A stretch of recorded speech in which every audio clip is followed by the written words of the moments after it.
Julie, it is so good to see you. Thanks for coming on the show today. Thanks for having me.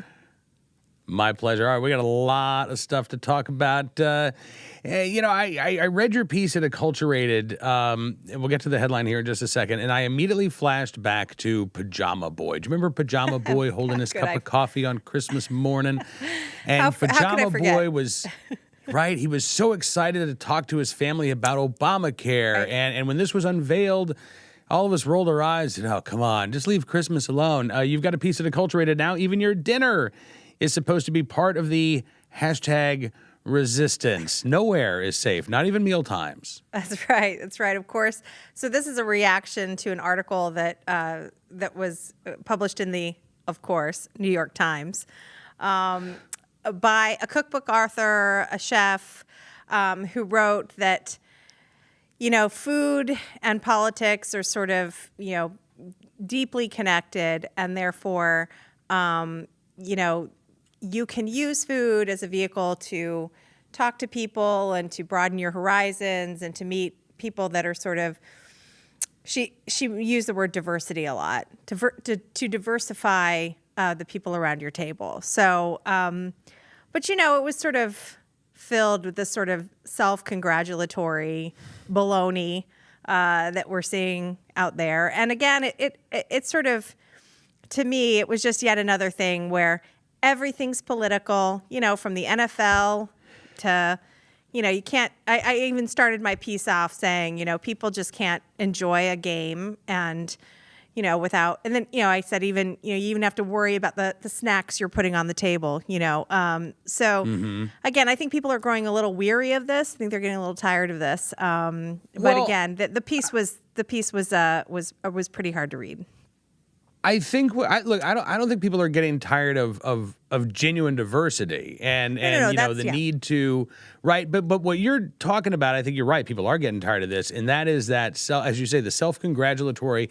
Let me pat myself on the back for being so freaking awesome, while being so blind to the fact that this diversity that she talks about is only skin deep. It's only on the surface, right? Well, so literally, people, yeah, exactly. Literally. I mean, right? She wrote on Instagram, the future of food and more isn't just female. It's also Black, brown, Asian, indigenous, trans, queer, non-binary, inclusive, intersectional, active, engaged, loving, and thoughtful. And for those of us who've benefited from lots of privilege, it's primarily full of listening. The future of food. I would think it would be full of eating, no matter who you were. Anyway, she said, getting to spend a weekend with this group of friends and share stories and ideas and intentions in a safe, positive space has left me feeling grateful, compassionate, aware, and hopeful. And that's great. But it was a quote unquote, a safe space there, right. A safe, positive space, meaning that the diversity presumably did not include diversity of thought or anybody who could have disagreed about anything, because one of the things you get a bunch of people around a kitchen table and you start talking about everything under the sun, you're going to find people who disagree. Well, not in this writer's world. You're right, absolutely, and that's what sort of really spoke to me as I was reading her piece. She said, she was challenged by a colleague, and again, you are reminded constantly. In this article, this woman constantly reminds the reader that she's white, that this is her shameful whiteness, right? And so what struck me in this article is she kept saying, when was she was challenged by a friend, when was the last time you had someone that didn't look like you at your dinner table? And so she decided to host this, I call it this big chill. I'm aging myself there because I bet if anyone, that wasn't born in, early 70s, they would have no idea what I'm talking about. But right? You know the big chill, right? Yes. It was a little, I was a kid when it came out, but yes, I know. I honestly loved The Big Chill. And then I saw it recently and I'm like, this is a horrible movie. These are horrible people, right? I tried to watch, I was too young for 30-something, and I tried to watch 30-something, like an episode not too long ago, and I'm watching this, and I got about 6 minutes in, and I'm like, oh my God. These people are terrible, right? Yeah, yes. So anyway, The Big Chill, just for those people who don't know, it's a movie I think in 84, anyway, about a group of people who get together and spend the night and have a great weekend. Anyway, so she has one of these weekends, but it was interesting to me, and again, from that Instagram post where she talks about talking about things in a safe space. I mean, so she talks about, obviously she had people of color and different sexual orientations, but, obviously diversity of thought is not included. So I just made some suggestions to her that perhaps she could do something truly provocative and worthy of a New York Times article. I mean, what is interesting about a bunch of liberals sitting around agreeing with one another? This is not interesting, right? So I suggested she have a Trump voter, or maybe a white, a female conservative. That would probably throw her for a loop. Yeah. So, really, this wasn't about diversity. This was having people, yes, of different skin color and different sexual orientation. But again, diversity means more than just your skin color. It does. And so here's the thing, Julie. As I was reading your piece, I start thinking about like my last Thanksgiving. And we had, fairly small family dinner, but we had white people, we had, biracial people. My oldest son was there. He's biracial. His Jewish girlfriend was there. You had political opinions across the political spectrum. And I never would have even thought to write about how awesome I am for hosting this incredible Thanksgiving dinner filled with these amazing people who are so full of diversity. Like that just... it makes me throw up in my mouth a little bit just thinking about it. It is this self-reverential look at me. Look it's at me. just I'm it's so gross. appreciative. I mean, it's actually quite tired. I mean, one thing that I found interesting about that article is I felt like I was reading something from the early 90s where this was all sort of like the hot, really cool trend. And I'm like, really? Like she thinks honestly, it was mildly embarrassing that she thinks that, having an African American person over for dinner is somehow provocative. What are you talking about? Are we in the 60s? Like, it was just weird. So, Okay. But no, again, Julie, that's not provocative, but the indigenous lesbian, okay, right. That's a little provocative. I mean, no, I get what you're saying. It's like diversity bingo. I know. Right? Yeah. As opposed to actually just like, hey, you know what? You seem like a really interesting human being. Right.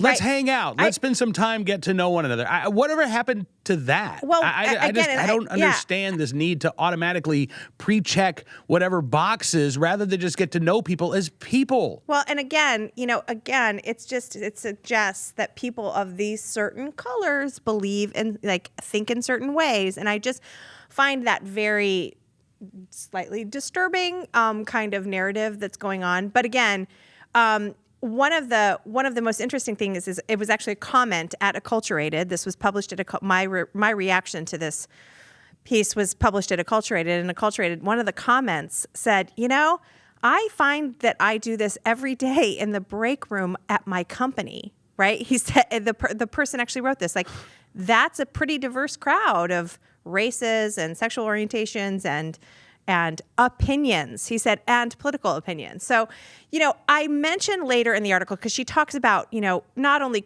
chefs cooking for the resistance, and I love that she talks about how these chefs, go down to these disaster areas, generating their own good PR, but it's totally selfless, right? And so she talks about disaster relief and how, they're cooking all these meals. And again, it's this idea that she doesn't understand that disaster relief workers do this every day. They do it every day. And I mentioned the Southern Baptists who generate 20,000 meals a day out of these massive, I worked at the Red Cross. I was in New Orleans after Hurricane Katrina. I worked with the Southern Baptists on these feeding sites. And these movable kitchens that they have, it's astonishing what they do. Now, it's not paella and high-end food. But as she mentioned, Jose Andre goes down there and makes paella, disaster paella. As if people, are going to take a break while they're sifting through their damaged lives, to go, oh, what am I going to get the high-end, paella today? I mean, it's so out to lunch, to use a food phrase. Literally. There. It really is. So yeah, anyway, this writer, I'm not surprised this was in the New York Times. It worked perfectly for that newspaper. But again, I think reasonable people would read this and go, I sort of do this every day, whether it's a disaster relief or, the workers who do disaster relief, they probably read it and shake their heads, or people who just go about their lives meeting a whole group of different people every day. Yeah, if you get your gaze out of your navel and you actually just, engage in the world, it's amazing, the people that you'll meet. All right, now we're running out of time, but I quickly did want to mention this story, and I mentioned it yesterday on Cam and Company. Ran in The Guardian over the weekend, far left newspaper, and the tone of this was sort of like, oh, Facebook is making us stupid, and that's how we got Trump. But if you get beyond the political angle of this, there's a fascinating story about people involved in tech in Silicon Valley. The guy who created the like button for Facebook, the guy who came up with pull to refresh on your mobile device. These are people who are now kind of freaked out about the tech that they helped develop and the addictive nature of this and the sort of toxic nature of this. You've got schools in Silicon Valley, hoity-toity private schools, Julie, that are banning smartphones and iPads and right. And it really, I just found this fascinating that here you have these people who are working in this industry who don't want anything to do with this industry. It was funny, you sent me that article, and I had read it over the weekend, fascinated as well. And I will tell you, my husband is in IT. He is in the IT industry. He is almost he's almost invisible online. He does not engage in social media. He does not. He is very careful about the apps that he puts on his mobile phone. He's very careful about this stuff. He has that same. I read this sound. I felt like I was reading about my husband. I find the more people know about that world, the more sort of cautious they are about that world. Whereas I'm just like a total open book, and because I know nothing about it. But I think it really is interesting how the insiders are the ones who are sort of raising alarm. Look, I have my own problems with putting my phone down. I can understand the addictive nature of these apps and what they must do to a child's mind. I'm very cautious about my children and technology. And so this, I think, is a fair warning. Again, I'm someone who says, hey, don't worry about everything. But I think in this case, you really do have to be careful.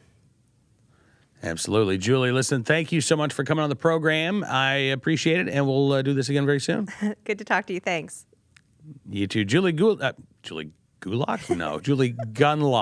with the Independent Women's Forum. Join us here on Cam and Company.